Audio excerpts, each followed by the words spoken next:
I regret voting for Trump. I was a dumbass, voted for Trump. It was the worst decision I ever made. I've seen the light, and I got out of MAGA. A lot of us there have seen the light. We have deep regrets. I feel guilty because I voted for Trump twice. I feel very guilty because I feel responsible. That's why he's still running.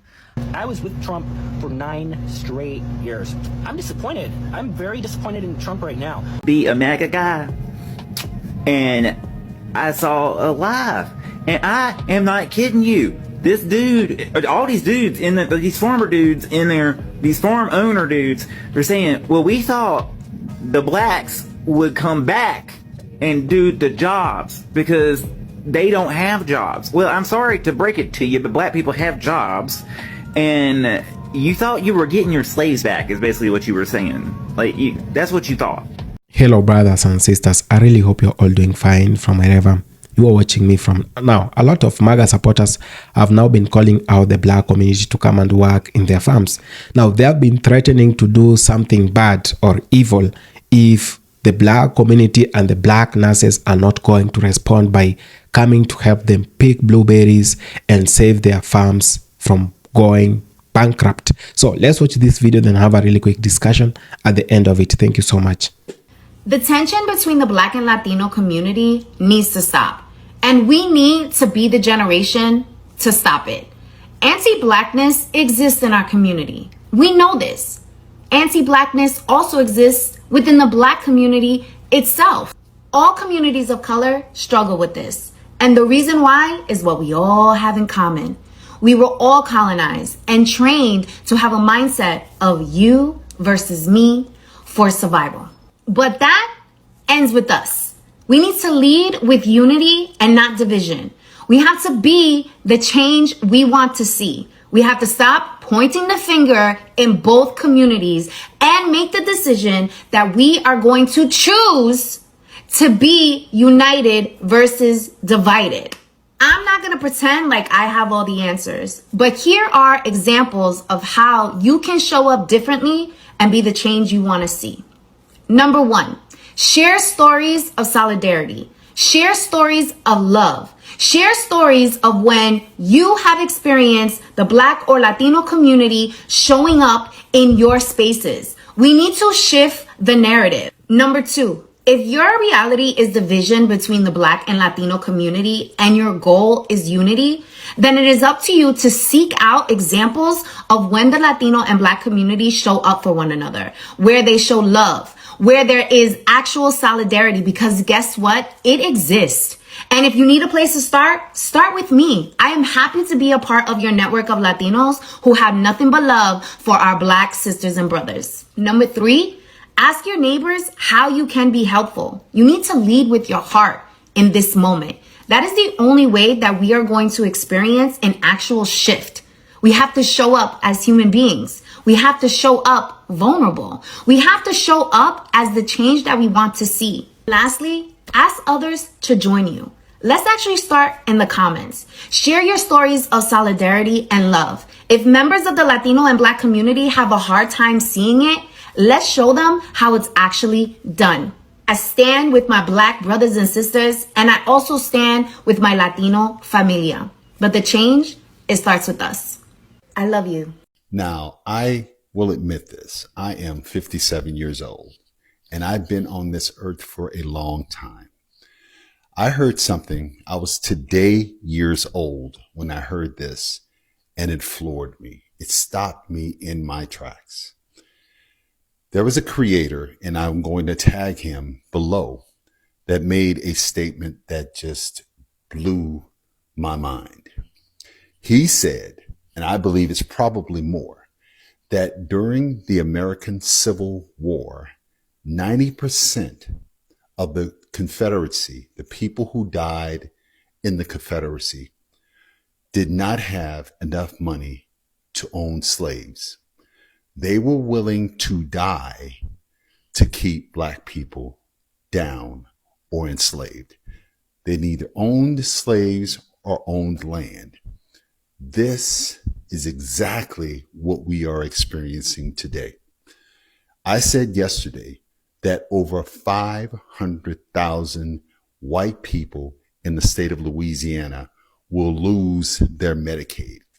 And I'm willing to bet that 90% or more of those specific white people voted for Donald Trump, voted for Steve Scalise, voted for Mike Johnson, and voted for all the other Republicans who are willing and desirous of taking the benefits, the resources that they need to survive and to live away.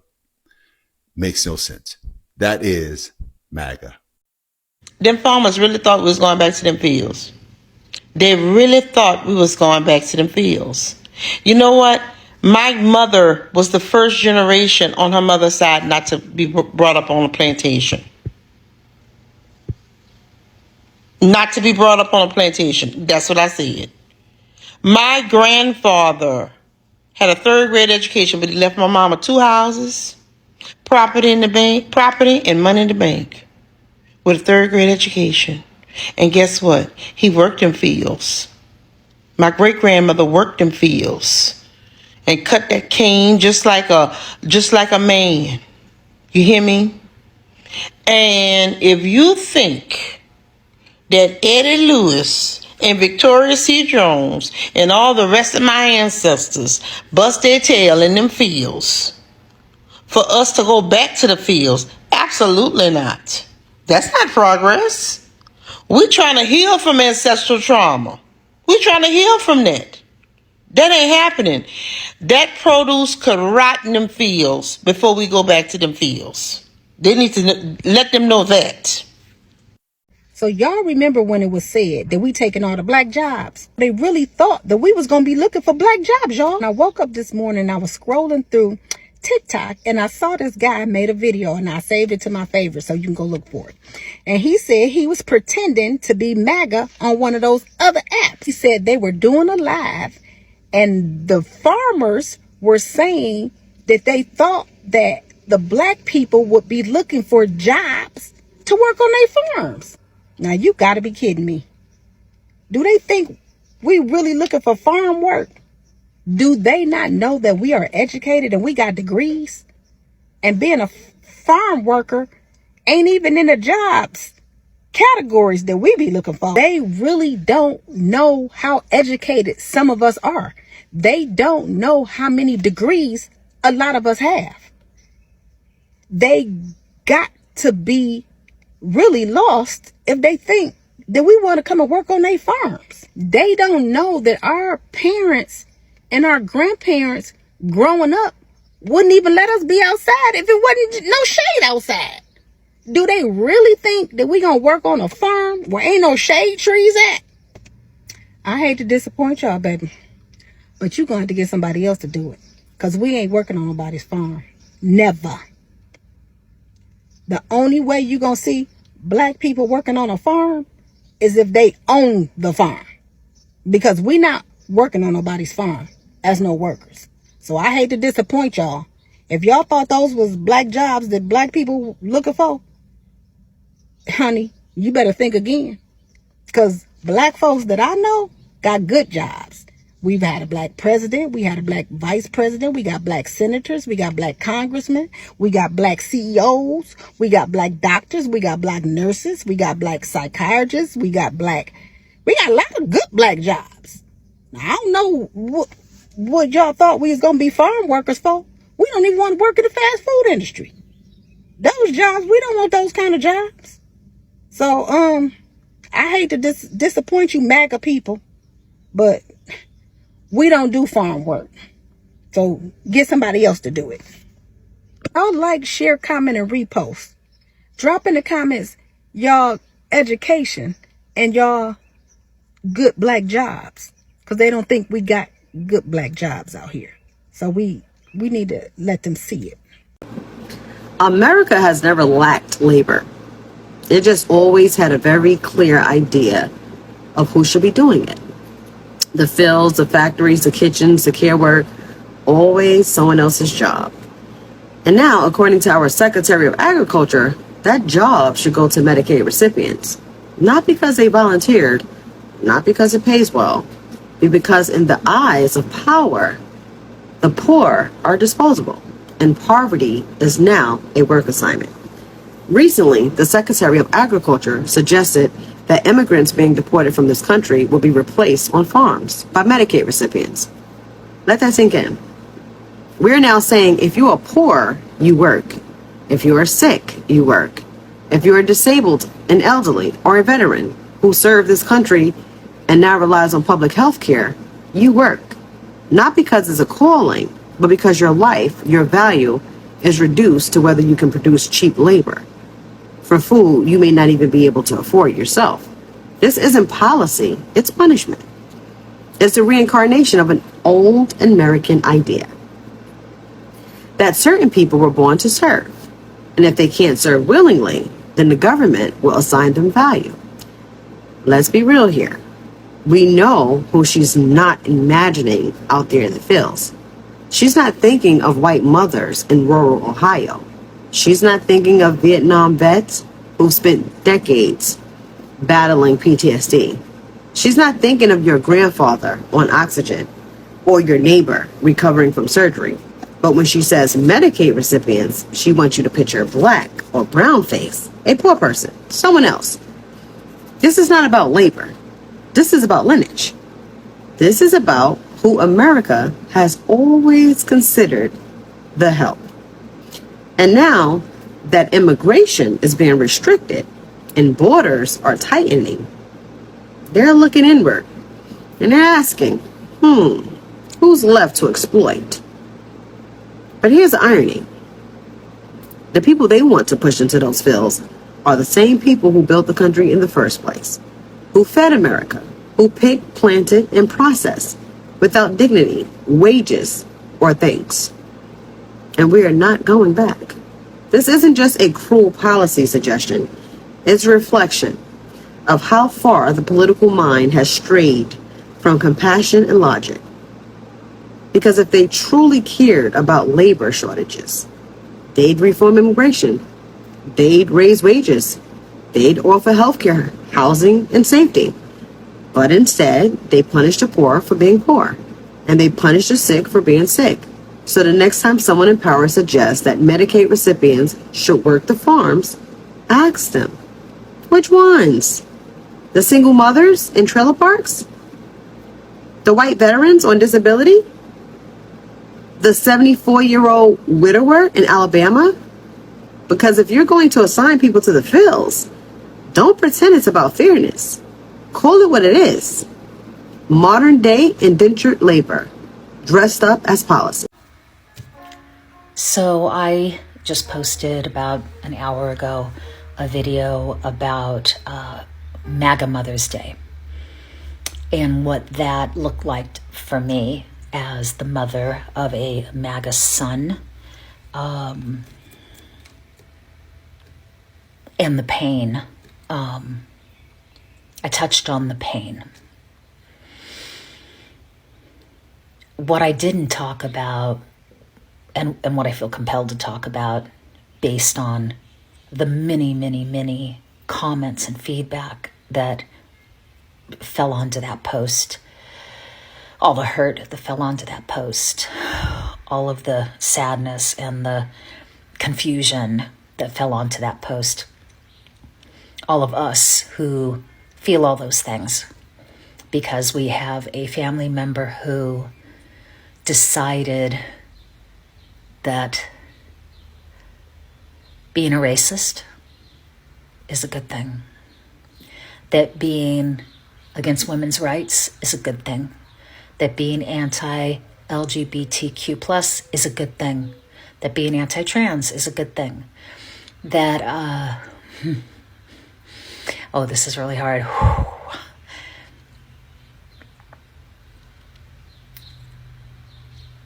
What I didn't talk about was how when all of this happened, when my son made this announcement that he was just going to leave and basically steal my two youngest grandchildren from me, and that after moving all the way across country and changing my entire life to be a bridge between him and his children in California to try to heal that relationship, what I didn't talk about was, and I think some of you have gone through this, like what happens after. My husband and I cried for a year. Almost every day, we cried for a year. We were so broken that we had to take down every single picture of my son and my 2 youngest grandchildren, one of which wasn't even a year old yet. We had to take every single picture down because to even see the pictures was gut-wrenching. I didn't talk about how now when I go hiking at my local state park, I am gifted and not gifted with lots of memories of how I used to take my grandson, who was 6 at the time, hiking with me, and how he would say things like, Grandma, hiking is just walking. Complaining, little 6-year-old. I didn't talk about how we would, talk about the bugs we would find and the trees and the mushrooms. And, I didn't talk about how now I live in a very small town and every single thing I see reminds me of him and my little baby granddaughter, who wasn't even a year old. We talk about what happened. So I know I was talking about, the Latino vote before. The Viva vote for Donald Trump. Okay, well, let's get on to the white folks. The white farmers. So, word is out now that the white farmers voted for Donald Trump because they thought they were going to get Black Americans in the fields. Because they also thought Black folks did not have jobs.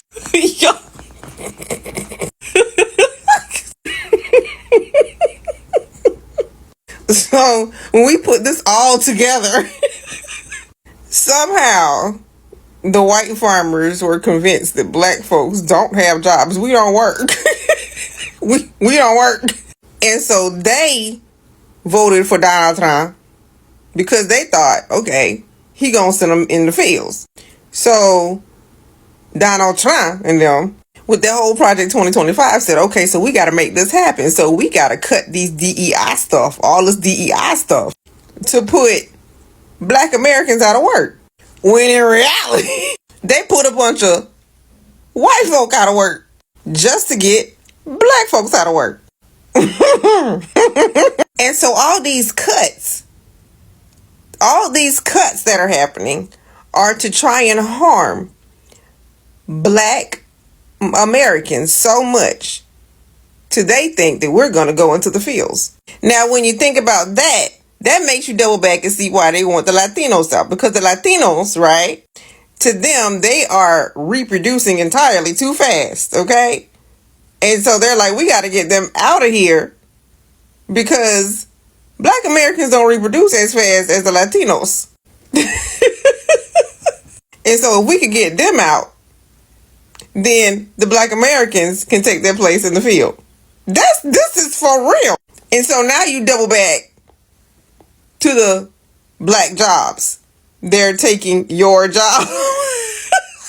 Yes, you got to double back to what he said. They're taking Black jobs, y'all. Like, they have all this down. Like, they have all this whole circle.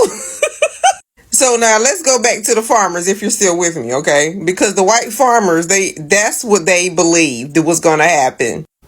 So if y'all got all that straight, this is the message to the white farmers. The last thing you want is for Black Americans to be in your fields.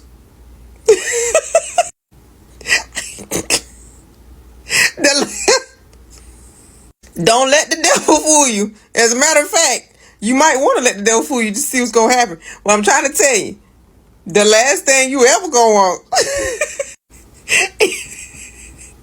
is black Americans in your fields. Nah, I'm going to let you fill in the blank on that one. And this goes to show that they will go to any lengths. Remember I said that, first of all, we had the Latinos, some Latinos, not all of them, just them Cubans, some Cuban ones, talk about you're next, right? To black Americans. So they thought we was immigrants. Okay. And so now we have the white farmers who are still living in the 1700s, thinking back to glory days, quote unquote. They thought with their vote, we were going to the fields. So you got one group thinking they gonna kick us out of here, and you got another group of people thinking that we going to the fields. Now this right here is a real mental problem, because people are literally stuck. I'm telling y'all, people are stuck in the 1700s when they think about black Americans, okay? I'm telling you, their thought process, they sit around probably campgrounds and picnics and stuff and talk about how can we make this happen? That was their heyday. I'm telling you, when that freaking plantation house burned down in Louisiana, I think, right? That was their heyday. Now, I'm trying to tell you, that was their heyday. When that plantation house down in Louisiana got torched, okay? I'm telling you, that broke them. But I just want to, I want to teach them a little bit more history if I have your attention, right? Hello brothers and sisters, I really hope you're all doing fine from wherever you are watching me from. Now I've been seeing a lot of videos on the internet of people claiming that they are going to take down the black farms that are operating. Now, we all know the bankruptcy that is hitting farmers from Nebraska, farmers in Kentucky, farmers in Texas, and all these other places that happily voted for MAGA, the MAGA supporters. Now, we've been seeing a lot of them regretting their vote for the Republicans. But do you really think this is worth it? Because I believe myself, Donald Trump is only doing whatever he promised to do. He promised to do deportations. However, he's doing the same. And the people are not very much happy with whatever is happening at the moment. And you might ask yourself, why are the people not happy? Because they voted for the same thing, and which is, of course, Donald Trump is doing that. I've seen a lot of people saying that if the black community is not going to support us, if they're not coming to our farms to help us do this and that, we are going to do this, we are going to do that. Why do you threaten? You voted the same thing, and you voted happily.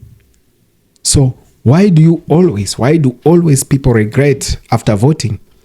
This is the biggest topic I want us to discuss today, that we've always been voting wrongly over the years, and we always regret even when the president is not 1 year in office.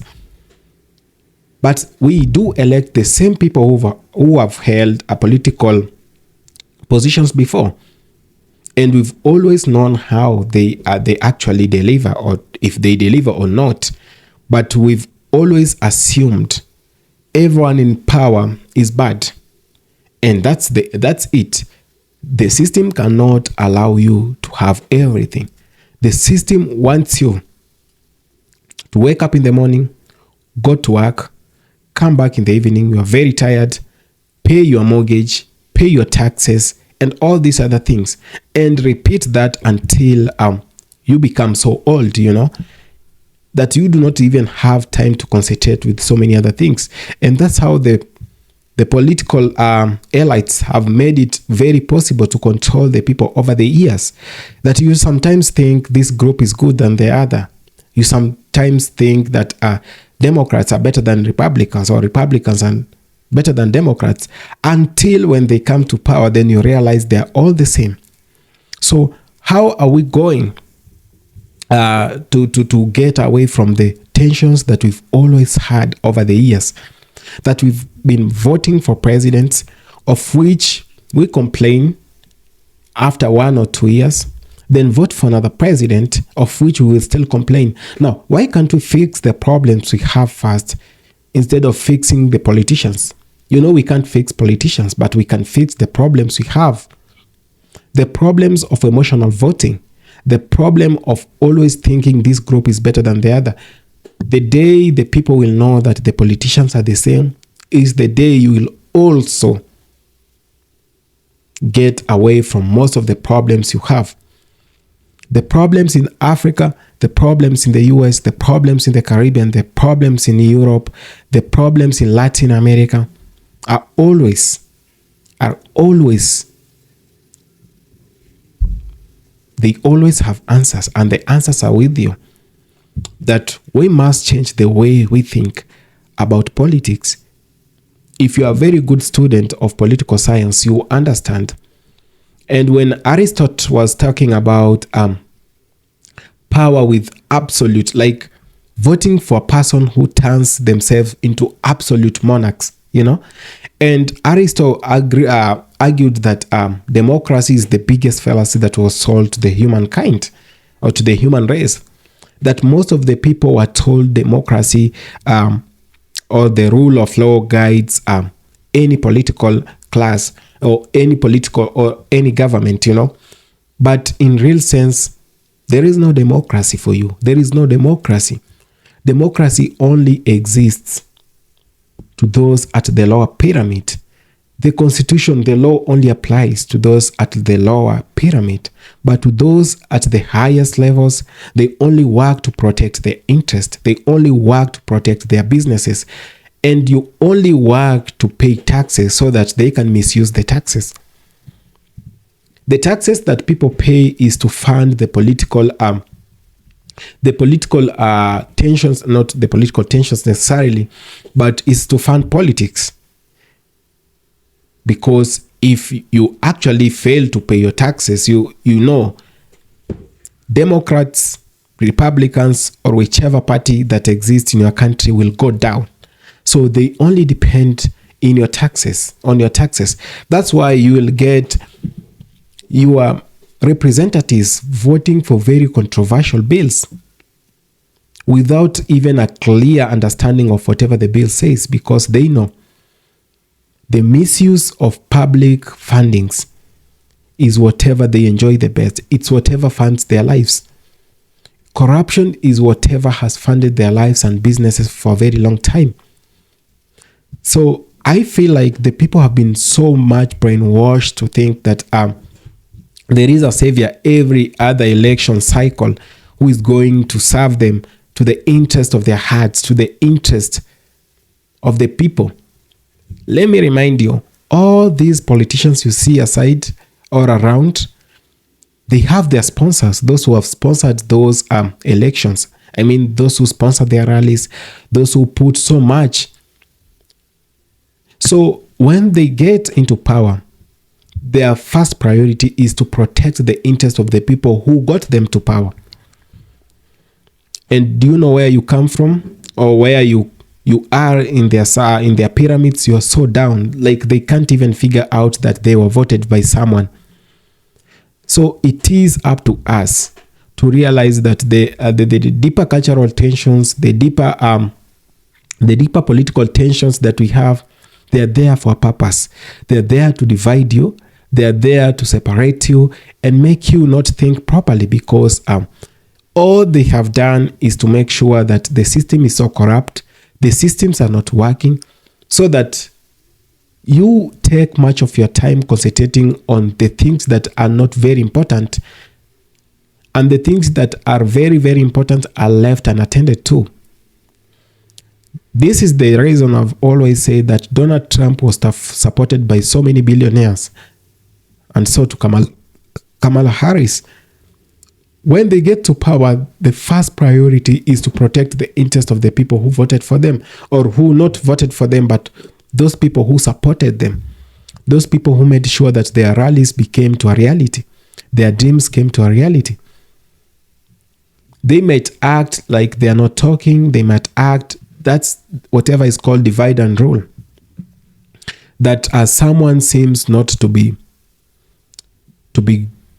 agreeing with whatever the president is doing, once who was a very good president, a friend to the president, so that you people might be divided, one side on the president and the other side to the friend. I'm not saying that that's whatever is happening in the US right at the moment, but who knows? It might be even the thing that is happening at the moment. So we must really open our minds. Let's not fight. Let's not have small fight that white farmers are having a problem with the black farmers, that black farmers are having a problem with Latinos. That's not whatever we want to see. I know most of the Latinos, most of the MAGA supporters are now regretting their vote, but that doesn't mean that you have to turn your anger towards the black community. That's not always it. The white fragility that is happening at the moment, I do not want to associate myself with such things, because we really need a good country. We need some good people who will not just associate, or who will not view people from the race they come from their social class, but those people who view you because you belong to the same ideologies they have, because you belong to the same visions they carry around, because you have so many things in common, because you all want to be entrepreneurs, not people who will view you because you come from a different side of the political divide. You know, that's whatever has been happening for years, and that's why we're having a crisis at the moment.